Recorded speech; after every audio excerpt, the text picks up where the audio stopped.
بسم اللہ الرحمن الرحیم۔ السلام علیکم۔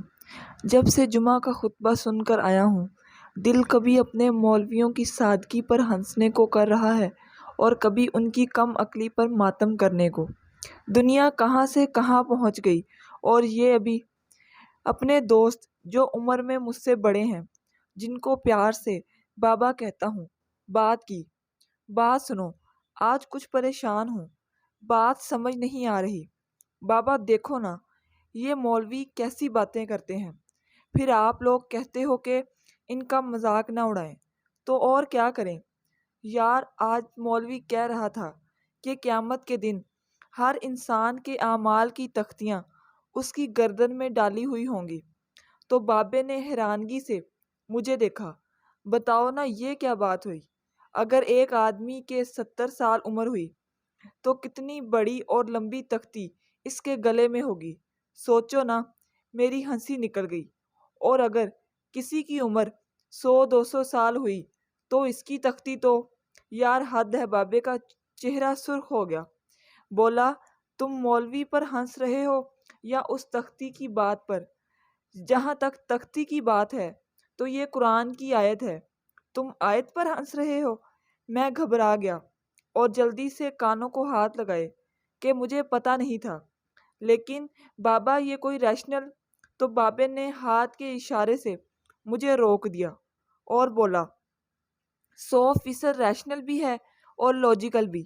سنو، یہ آیت قرآن مجید کی سورۃ اسرا کی آیت نمبر 13 ہے، جس میں کچھ یوں ارشاد ہے، ترجمہ: اور ہم نے ہر آدمی کے نامہ اعمال، یعنی اس کے انجام کی بھلائی اور برائی کو اس کی گردن میں لٹکا رکھا ہے، اور ہم اس لکھی ہوئی چیز کو اس کے لیے قیامت کے دن نکال لیں گے، جسے وہ کھلی ہوئی کتاب کی طرح پائے گا۔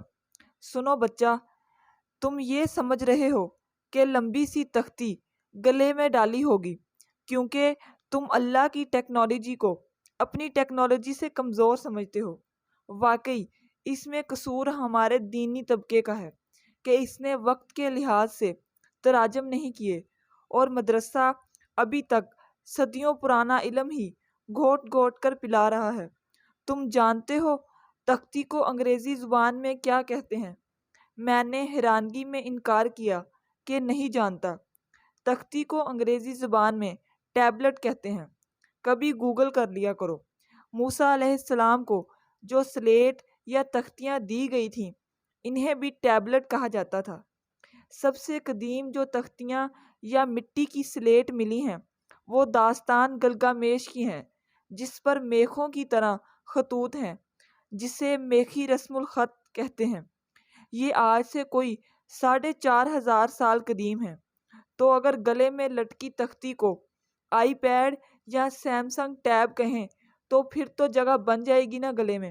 اور اگر اس کے جی بیز کو بڑھا دیا جائے تو پورے ملک کا ڈیٹا آپ کی گردن میں لٹکایا جا سکتا ہے۔ لیکن یہ بات بھی اب پرانی ہو گئی ہے۔ اس آیت کا دوسرا حصہ اگر تم غور سے پڑھو تو اللہ کریم فرما رہے ہیں کہ ہم قیامت کے روز اس کے لیے ایک رجسٹر نکالیں گے جس کو وہ بالکل کھلا ہوا پائے گا۔ اس سے مراد یہ ہے کہ جو تختی اس کے گلے میں ہوگی وہ ٹیب سے بھی چھوٹی ہوگی، اور اس سے اللہ کریم پرنٹ نکال کر ہارڈ کاپی سامنے رکھ دیں گے۔ اس کا مطلب ہوا کہ جیسے آج کل وہ ٹیڑھے میڑھے کالے کوڈ کے نشان جسے تم لوگ QR کوڈ کہتے ہو، تم سب کے آفیشیل ID کارڈز میں ہوتا ہے، جسے تم لوگ دفتر یا کسی وزٹ پر جاتے ہوئے گلے میں پہنے رکھتے ہو۔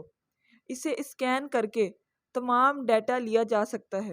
اور آج کل تو پاکستانیوں کو ملک سے باہر جانے کے لیے چپ والا شناختی کارڈ چاہیے ہوتا ہے، جس کے ایک جانب QR کوڈ ہوتا ہے۔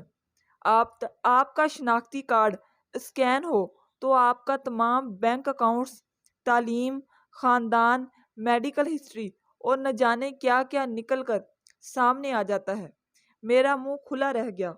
اس نے میری تھوڑی کو اوپر کی جانب زور دیتے ہوئے منہ بند کروایا اور اپنی گفتگو جاری رکھتے ہوئے بولا، چلو تھوڑی دیر کو ہم ٹیبلٹ کو اصل تختی سمجھ لیں تو تمہارا 200 GB کا موبائل فون، جس میں تمہاری ساری 2 نمبریاں، fraud, bank accounts, reports, e mails, family details, تصاویر، بلکہ نہ جانے کیسی کیسی تصاویر ہوتی ہیں۔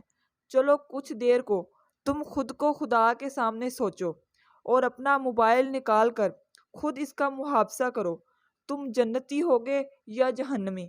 میرے منہ سے آہستہ سے نکلا جہنمی، اور آنکھیں نیچے خود بخود ہو گئیں۔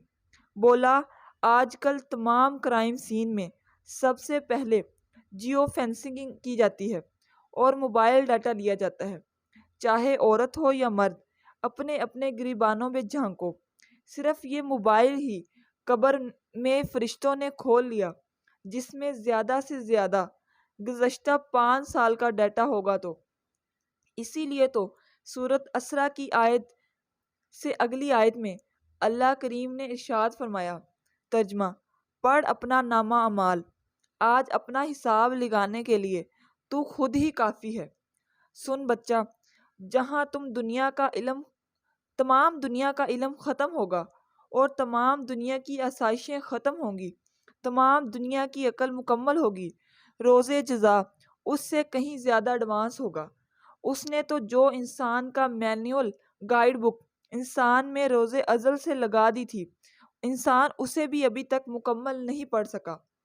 بابے، وہ کون سی گائیڈ بک ہے انسان کی؟ ارے بچہ، تمہارا DNA۔ اور کیا؟ میں چونک پڑا۔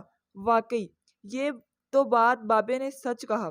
بابا بولا، یار تم لوگ بھی عجیب پریشان اور متذبذب نسل ہو۔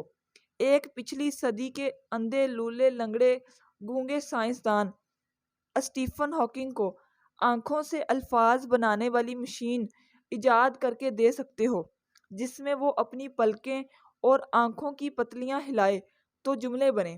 فیس بک تمہاری آنکھوں کی حرکت پر تمہارے صفحے کی ایکٹیویٹی اور اشتہار امریکہ میں بیٹھے بیٹھے نوٹ کر لے، اور دوبارہ جب تم فیس بک کھولو تو وہ تمہارے من پسند پیجز اور ایڈورٹائزمنٹ کی طرف تمہیں راغب کرے۔ لیکن جب بات خدا کی آ جائے تو لوح بھی بڑی سا بلیک بورڈ دکھے، اور قلم سیاہی میں ڈبو ڈبو کر لکھنے والے۔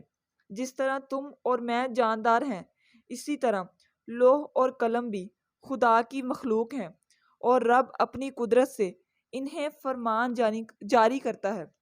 تمہاری تو آرٹیفیشل انٹیلیجنس ہے، جس سے تمہارے سائنسدان ڈر گئے ہیں کہ کہیں مستقبل میں یہ مصنوعی ذہانت خود سر نہ ہو جائے، جبکہ وہاں الہامی کام ہو رہا ہے اور کوئی اس کے حکم کی روگردانی نہیں کرتا۔ 0101 جانتے ہو نا کیا ہے؟ جی، یہ کمپیوٹر کی زبان ہے جس سے پروگرامنگ ہوتی ہے، شاید اسے بائنری کوڈ کہتے ہیں۔ میں بولا، جی ہاں۔ بابا بولا، تم خوش ہو کہ بائنری کوڈ ایک ایسا کوڈ بنا لیا ہے جس سے کمپیوٹر بن گئے اور انقلاب آ گیا، لیکن خدا کے بارے میں تم سمجھتے ہو کہ وہ مولوی کی طرح بے بس ہو گیا ہے۔